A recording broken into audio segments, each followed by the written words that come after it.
Hello and welcome back to the Woodshop. It is Maketember 19th, and today we're going to make the most expensive Tic Tac Toe board you've ever seen in your life. But first, I'm going to remelt down all of the wax that I made yesterday because I didn't put enough mineral oil in it, and it turned out just to be this kind of soft wax. So the cool thing about this file is you can make it as cheap or expensive as you'd like, regardless of the wood. You can make it as simple or as intricate. Today, I'm going to be making it so that it has a storage container to go along with the pieces, and the pieces are going to be made out of 100-year-old oak. Let's go ahead and cut out the board in the storage container, and then we'll get onto the pieces. We are cutting both the body and the lid out of this 1-inch thick walnut. It is 8 inches wide and 18 inches long, and we are both double-sided tape and screwing it down so that hopefully nothing moves. We also are going to be using tabs on this project as well.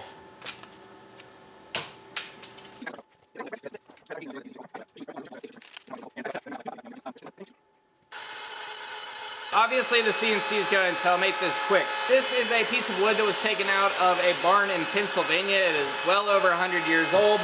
It's got all these cool nail holes in the side of it, but we're going to be using the opposite side today just to make sure that we get as much usable parts out of this as possible. I've set the fence to 3/8 of an inch. That is what we're going to be ripping our material out of. But the nice part is you can have 1/4 material of any type in your shop.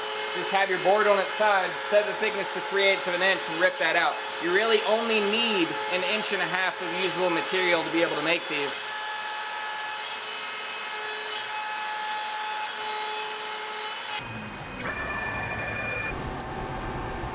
Sorry, Bob Claggett is talking to my ear, making a podcast. It's good stuff. All right, we're gonna pop this out the CNC. I'm gonna take this over and do a little bit of sandblasting, but in the meantime, we are going to put down our smaller piece that we just cut out. We're gonna be cutting out all of our X's and O's.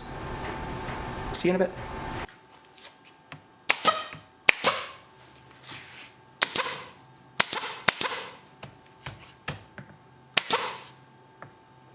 While this is cutting, I'm going to be doing a little bit of sandblasting on the top and bottom of the piece that we just cut out. But unfortunately I can't show you all that because I don't have a vacuum in my sandblaster, so it's just a big cloud.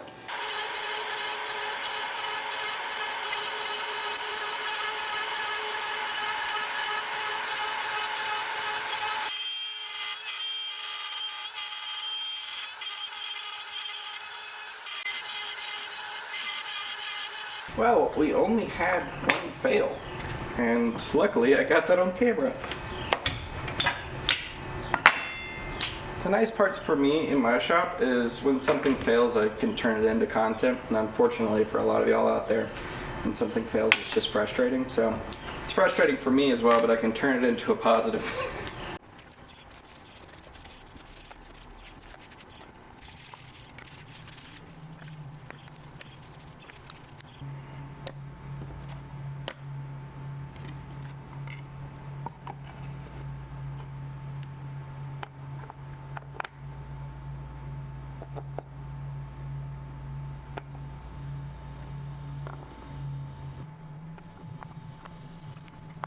So at the very beginning of this, I said that it is the most expensive Tic Tac Toe board, and I stand by that. There's a few different ways that you can make this. First, let's talk about the pieces. You really only need 5 of each. That's about as much as you can play in Tic Tac Toe. But I went ahead and cut out 9 of each of them in the reclaimed oak material, because oftentimes there are pieces of the reclaimed oak that just, there's holes, splits, knots, that kind of stuff, and it just doesn't turn out really well. And unfortunately, one of them did fly loose on the CNC, which is unfortunate, but I think I got it on camera, so if I did, it'll play right here. We have our X's, we have our O's, we have our top board, and then we have our storage area. Our storage area below holds 5 of each.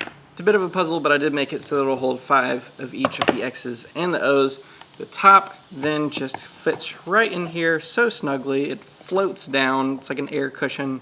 The height differences, all of the pockets that the actual X's and O's sit in, all of those make it so that when you put the X's and O's, they're at the same height. But I went ahead and raised up these 4 quadrants so they're the same height as the outer lip of the carrying cases, so it looks all nice. Now, I went ahead and sandblasted this whole surface, and then those 4 raised ones, I came back and I sanded those so that they had a little bit different texture on them.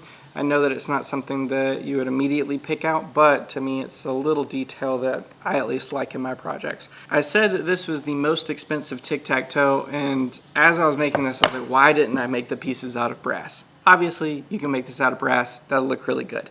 The reason that it took me so long to machine this is because 30 minutes of that at my very reasonable feeds and speeds was spent just hogging out material to get down to this. So the highest position of this is 3/8 of an inch thick, which is what my shelf is set to, is 3/8 of an inch. And then I made sure that the pocket below it was thick enough in order to hold these 3/8 inch thick pieces down below. So I then played around with the heights, and obviously you can too, but it is 3/8 of an inch thick for the top part, and then I went down 1/8 of an inch, and then I'm pretty sure the pockets from the top was 1/4 of an inch down. So I know that might be a little bit confusing, but if you do end up getting this file, just play around with it because there's a ton of different ways that you can make this. You can go ahead and just have this and only do the pockets, and then you have a very simplistic version with your pieces that go in here, and you don't even have a carrying case, and you can have like a little cloth bag that holds all these with your logo that is stamped on there, and that makes this whole process a lot faster and cheaper as well. Now, in the walnut and reclaimed oak configuration that you see right here, I will be charging anywhere from $50 to $60 for this. Online, I'll probably be charging $65. If this was made out of pine, something, I don't know, a lot less expensive, I will be charging a lot less. I know it wasn't as direct with the pricing on this one, but there's so many variables attached to this. The most simplistic version that you can make of this, and then the pieces without the storage case, you could charge 20 bucks for that and you could still make a profit off of it. Tomorrow is Maketember 20th. Whoa. All right, so the hint for tomorrow is ring. I will show you all tomorrow what the wax ended up looking like once I poured it and it had cooled down and everything. But until then, please check out all of these supporters of Maketember. Their links are down in the description. Thank you all for stopping by the woodshop. I really appreciate it. I hope to see y'all tomorrow. Bye.